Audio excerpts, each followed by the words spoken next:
Nabi memberikan 3 amalan utama. Saya akan bacakan dengan cepat 3 amalan utama yang dikuatkan oleh beliau kepada para sahabat sebelum tiba Ramadan, dan sampai sekarang menjadi kurikulum Ramadan Nabi.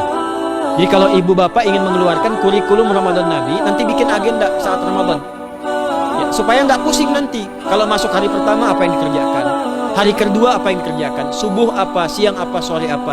Cuman nanti saya berikan 3 yang pokok ini. Ada 3. 1, meningkatkan sholat. Saya ulang ya, meningkatkan apa?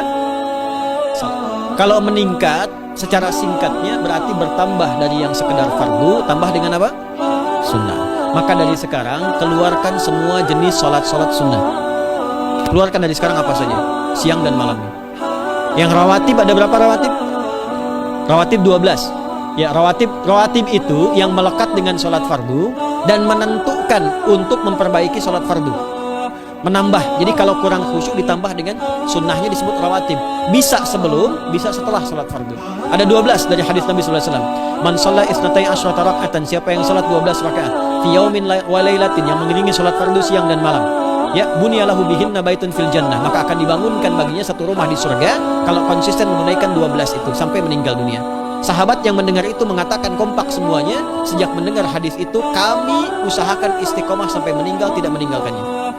12 itu 2 sebelum subuh, cepat. 4 sebelum zuhur, 2 setelah zuhur, 2 setelah maghrib, 2 setelah isya. 2 rakaat sebelum subuh, 4 rakaat sebelum zuhur. Kalau nggak bisa 4 rakaat karena terbatas waktunya, boleh 2 rakaat khusus untuk sebelum zuhur. Kalau nggak bisa 4, boleh berapa? 2. Dalilnya hadis Ibnu Umar radhiyallahu taala anhuma.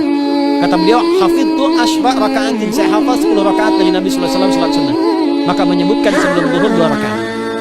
Baik, jadi 12 ya. 2 sebelum subuh, 4 sebelum zuhur, 2 setelah zuhur, 2 setelah maghrib, 2 setelah isya. Ini yang disebut dengan rawatib. Jamak dari kata ratib. Di luar ini mutlak. Mutlak ini ada yang berdampingan dengan salat fardu, ada yang terpisah. Contoh yang berdampingan, 4 rakaat sebelum asar. 4 rakaat ini bukan disebut rawatib, tapi sholat mutlak. Cuma waktunya berdampingan dengan sholat fardu. Jadi dia nggak memengaruhi sholat fardu, cuma punya keutamaan sendiri. Apa keutamaannya? Hadis Ibnu Umar radhiyallahu taala anhuma, ketika beliau menyampaikan qala Nabi sallallahu alaihi wasallam, rahimallahu ra'an shalla qabla al-asri arba'an. Allah akan menambahkan rahmat pada orang yang terbiasa sholat 4 rakaat sunnah sebelum sholat asar. Jelas ya? Baik. Kemudian apalagi setelah itu? Sholat di antara 2 adzan dan 2 adzan ini, adzan dan iqamah. Ya, di antara adzan dan iqamah. Tahiyatul masjid. Apalagi misalnya sholat duha.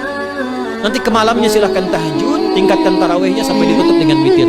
Itu sholat. 2 yang terakhir saya cepat. 2 yang terakhir adalah banyak berinteraksi dengan Al-Quran. Ada 3 caranya.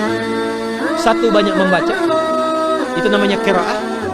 Silahkan Bapak Ibu siapkan dari sekarang. Targetnya khatam misalnya 1 kali berapa juz? 30 juz. Kalau mau gampang bagi 30, berarti 1 hari berapa? 1 juz. Paling gampang lagi supaya nggak capek ngajinya, supaya nggak capek, bagi 1 juz 5 waktu sholat. Contoh, juz pertama itu Al-Baqarah plus Al-Fatihah. Al-Fatihah saya nggak hitung lah karena sudah hafal ya. Al-Baqarah itu 141 ayat juz pertama. Bagi 5, 28. Jadi setiap ketemu waktu sholat, bagi 2 lagi, 28 bagi 2 berapa?